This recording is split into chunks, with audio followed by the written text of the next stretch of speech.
My name is Ramani Varanasi. I'm the founder and president and CEO of a company called X-Biotix Therapeutics. As you know, antibiotic space is a tough space. A lot of companies have exited. There are a handful of companies developing products in this space.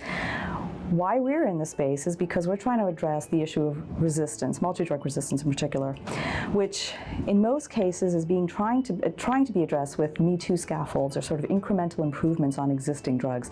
We're attacking this problem from a very different angle, which is let's try to go after novel scaffolds which have never been administered to bacteria, and therefore resistance will take much longer to develop, because ultimately there's been a discovery void in this space for about 30 to 40 years. And what people are trying to do is to address this resistance issue by just taking, again, Me Too drugs and making them incrementally effective clinically.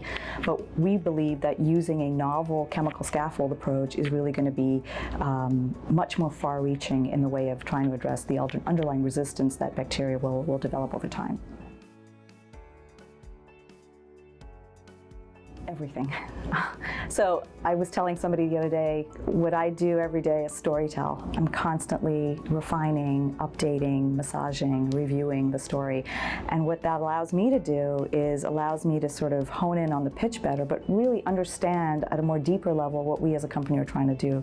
So that's truly exciting for me. I mean, notwithstanding the fact that there are day-to-day fires and just company building and, you know, what's the next round of funding we're going to raise. There's a lot of that stuff that goes into what I do. But all of that, the foundation of all of that is really the storytelling piece. And so you're not going to be able to, for instance, raise funds unless you've got a good story together. You're not going to be able to drive the science unless you're trying to get a story out of it. So it's all about putting the pieces of the puzzle together and ultimately weaving something that's going to be scientifically good, kosher, clinically effective, and ultimately that the investors are going to buy into and fund from a company perspective. So storytelling is ultimately what it is.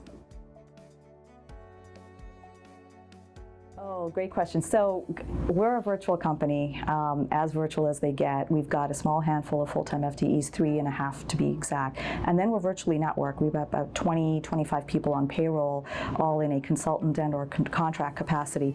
But since our initial fundraising, Series A fundraising less than 12 months ago, we've been able to advance the pipeline from discovery to preclinical. We have 2 assets in the preclinical phase with a handful of other assets in discovery. So for a company of 3.5 full-time people, I just think that's an amazing amount of work we've done. So we've been able to run a really efficient business model while at the same time being truly focused on our mission, which is to address the resistance issue in gram-negative. So I'm really proud of what the team and the company has done in that regard. So antibiotics is not an easy space to raise money in. We all know that. So again, storytelling, getting the right people around the table to support in the storytelling.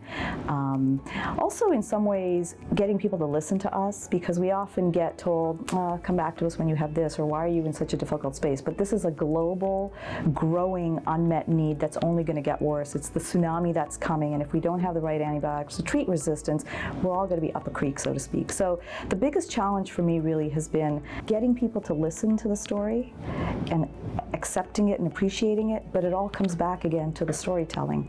And I've learned how to get better at it by bringing the right people around the table. So, you know, reaching out to advisors, people who are KOLs in the space, people perhaps who have done this in a different way with different companies and who've been successful, are people I want to learn from and engage. And so that's been supporting me in my challenge, but ultimately the challenge has just been being a small company being run by me, a female entrepreneur, frankly. I'm not going to deny that that's a challenging portion of this, but I think at the end of the day, you got to put that aside and you got to just be passionate about why you're here, your raison d'être, if you will, your ikigawa, the Japanese version of what you're here to do, and then just find the right way to do it. So for me, it's about knowing what I know, but more importantly, knowing what I don't know, getting the people around me, the team around me, and then that sort of alleviates the challenge. But the challenge is always going to be there. Anyone who's trying to build a small company as an entrepreneur, you're always going to be faced with challenges, and it's just about putting the right systems around you, the right team around you to overcome that.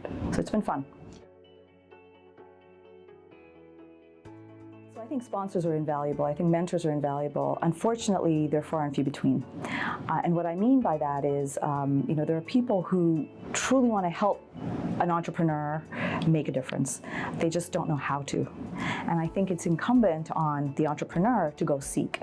At the same time, it's incumbent on the person who's giving the advice or the mentoring to know that there is a need for mentoring. And so I'm working with one very senior individual in this industry, I should say, who I just reached out to, sort of happenstance. I was introduced to a while ago, and I've been staying in touch with him here and there. And he sort of informally said to me, Ramani, and he's from this space, he ran a company in this space. He said, I would love to advise you.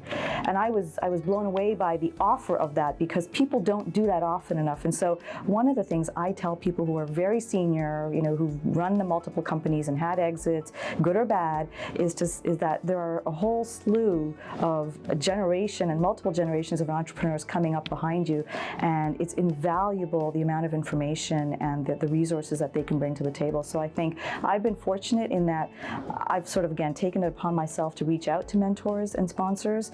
Not everyone has agreed, and that's okay, because it's not in their sort of wish list of things to do. But if you kiss enough toads, you'll find that one or two gem of people who will say, yeah, I want to actually be part of it, and I may not have much time, but here's where I can guide you on certain aspects of what you're doing. So I think it's great, and I would say any entrepreneur, that should be one of the first things you do, is just network and outreach. You're not going to hit wins on everyone, but you don't need everyone to be a winner. Go after your passion, stay with it, stay the course, stay the course. I mean, there have been many a time where I could have just sort of said, oh, this is too much, I'm going to give up. Yet another story, I'm weaving yet another story, but that's what I really enjoy about what I'm doing. Like, every day is a different day, and I think most entrepreneurs, if I'm not mistaken, do what they do because they're up for a challenge.